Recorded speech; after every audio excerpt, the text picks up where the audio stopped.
অনুষ্ঠানের এ পর্যায়ে সংক্ষিপ্ত বক্তব্য রাখবেন রাবেয়া পি কেরানীর হাই স্কুলের সহকারী শিক্ষক এস.এম. নাঈম হাসান, গণিত।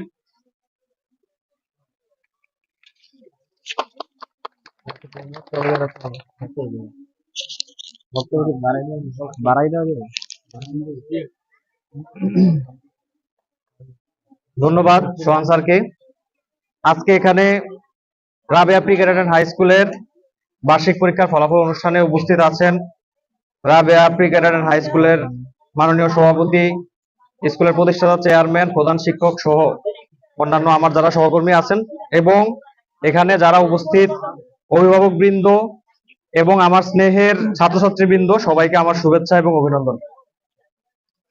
আজকের ফলাফল অনুষ্ঠানের এখানে হয়তোবা অনেকে ভালো করবে, অনেকে ভালো করতে পারবে না। তবে সবার উদ্দেশ্যে আমি সব অভিভাবকদের উদ্দেশ্যে একটা কথাই বলতে চাই, সেটা হলো যারা ভালো করেছে তাদের জন্য তো ভালো, আর যারা ভালো করতে পারেনি বা হয়তোবা অনেকে আশা করেছিলেন যে কেউ প্রথম হবে বা দ্বিতীয় হবে, কিন্তু সেটা সে হতে পারেনি, তার জন্য আপনারা ওই আপনাদের বাচ্চাদের উপরে কখনো প্রেসার ক্রিয়েট করবেন না। এটা হচ্ছে আমার একান্ত অনুরোধ আপনাদের প্রতি।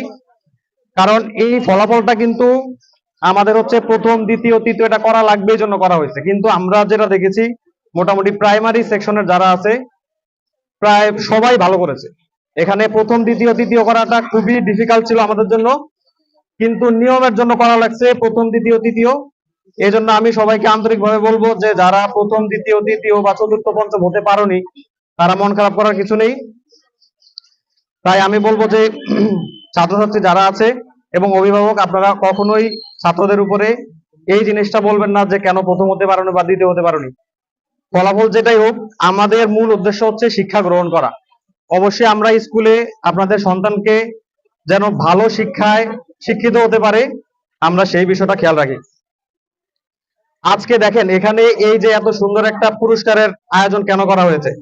আমরা কিন্তু যখন স্কুলে পড়াশোনা করেছি, অনেক বড় স্কুলে পড়াশোনা করেছি, যেখানে এক একটা ক্লাসে প্রায় 150 থেকে 200 স্টুডেন্ট ছিল। আমাদেরকে কিন্তু কখনোই বার্ষিক পরীক্ষার ফলাফল এইভাবে কোনো অনুষ্ঠান করে দেওয়া হয়নি। কিন্তু এইখানে আপনাদেরকে প্রত্যেক বছরই স্কুলের ফলাফলটা এইভাবে একটা অনুষ্ঠানের মাধ্যমে সবাইকে পুরস্কৃত করা হয়। কেন? কারণ হলো যেন সবাই এই পুরস্কার অনুষ্ঠানের মাধ্যমে সবাই যেন আরো বেশি আত্মবিশ্বাসী হতে পারে, বা যারা ভালো করতে পারেনি তাদের যেন পরবর্তীতে ভালো করার একটা ইচ্ছা বা আগ্রহ তৈরি হয়। শুধুমাত্র এইটা করার জন্য এই পুরস্কার অনুষ্ঠানটা করা। তো এখানে আমি বারবার বলবো যে কেউ মেধা তালিকা নিয়ে মন খারাপ করবেন না। আর অভিভাবকদের উদ্দেশ্যে আরেকটা কথা বলতে চাই যে ছাত্রছাত্রীদেরকে পড়াশোনার পাশাপাশি অবশ্যই আদার্স যে কো কারিকুলার অ্যাক্টিভিটিস গুলো আছে এগুলো যেন ঠিকঠাক ভাবে করে, সেটা খেয়াল রাখবেন। কারণ পড়াশোনা কিন্তু শুধু রেজাল্ট বা সার্টিফিকেটের জন্য না, পড়াশোনা হলো যেন সে যেন কিছু শিখতে পারে বা যেন মানুষের মতো মানুষ যেন হতে পারে, এটাই হচ্ছে আমাদের মূল উদ্দেশ্য।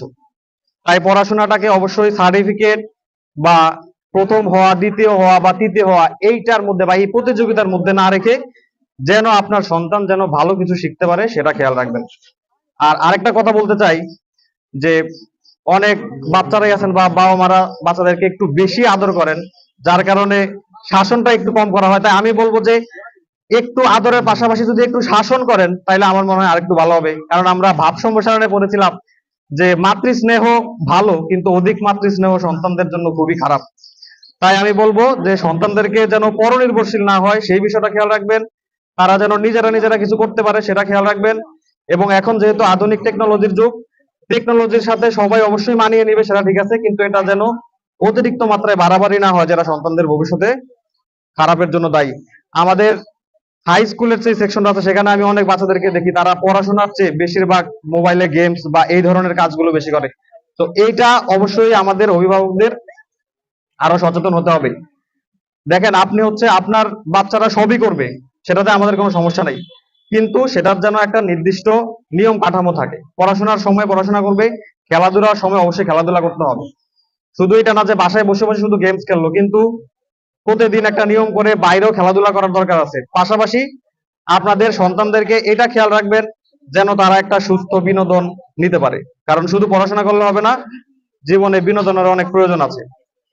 তো আর কিছু বলতে চাই না, সবার জন্য অনেক অনেক শুভকামনা। যারা 1 থেকে 5ম স্থান অধিকার করেছো সবার জন্য অনেক শুভকামনা। আর যারা 1 থেকে 5 মধ্যে থাকতে পারোনি, তাদের মন খারাপ করার কিছু নেই, তারা ভবিষ্যতে ভালো করবে এই আশা রেখে আমি আমার বক্তব্য শেষ করছি। ধন্যবাদ।